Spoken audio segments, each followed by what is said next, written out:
Okay, so the plot thickens.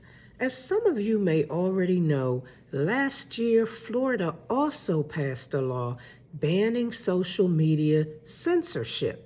As a matter of fact, the law is actually called the Stop Social Media Censorship Act, and Governor DeSantis down there signed it into law in May of last year. Now, Florida's law focused primarily on political candidates, and the law would have fined social media companies anywhere from $25,000 up to $250,000 per day for banning political candidates within the state. But the law said that platforms owned by companies that also owned a theme park within the state were exempted from the law. So that really put it on shaky ground right from the outset, because why would they need to exempt Disney? That's basically what that amounted to.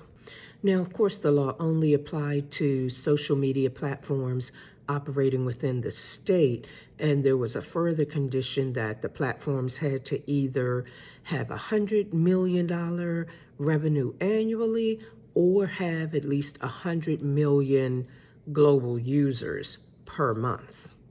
And once again, the same two industry organizations, NetChoice and CCIA, the same ones that challenged the Texas law, challenged the Florida Act as well.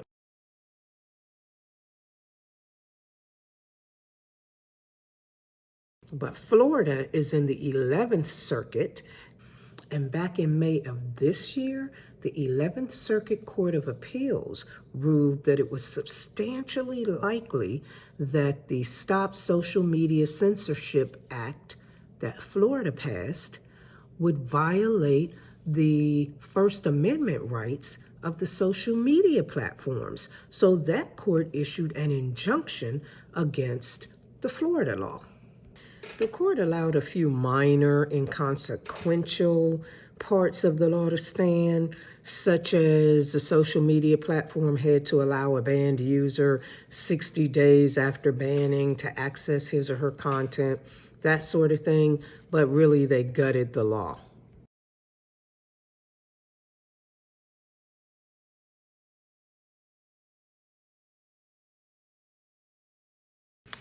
But now that the Fifth Circuit has ruled that the Texas law can stand, Florida on Wednesday of this week, the 21st of September, filed a petition with the Supreme Court appealing the 11th Circuit ruling against its law banning social media censorship.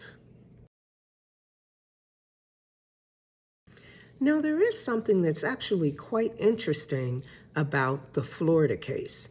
My previous video goes over the reasoning that the Fifth Circuit Court of Appeals gave in holding that the Texas law could be implemented.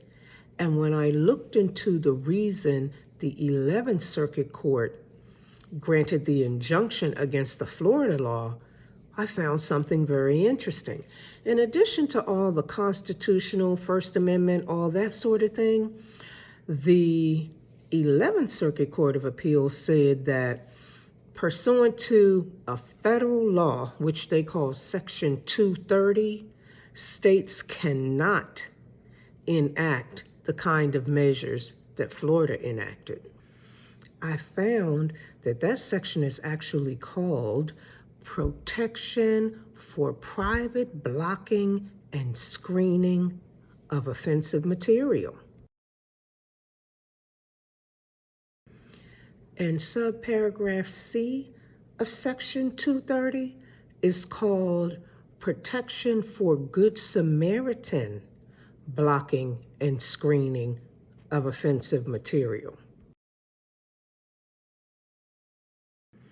And that subpart absolves interactive computer services from civil liability for actions they voluntarily take to restrict access to or availability of material that they deem offensive, lewd, filthy, some whole list of titles, which I'll show in the clip.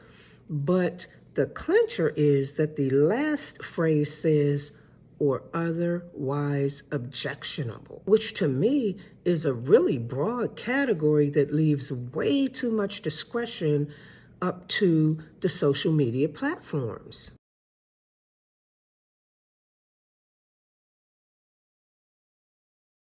And the section actually says that they can restrict or block access to that content, whether or not it is protected by the Constitution.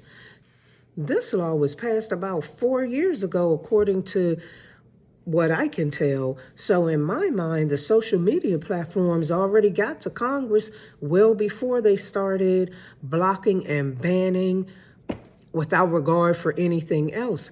And the articles that I've read indicate that Florida, Texas in particular, enacted their laws after Twitter and Facebook and what have you banned Donald Trump.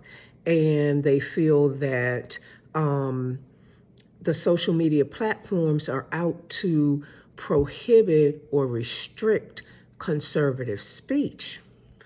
But the Democrats also are getting pushback from the industry, even though they feel that the social media platforms are not taking a firm enough stance on blocking offensive or offensive material or material that's deemed misinformation.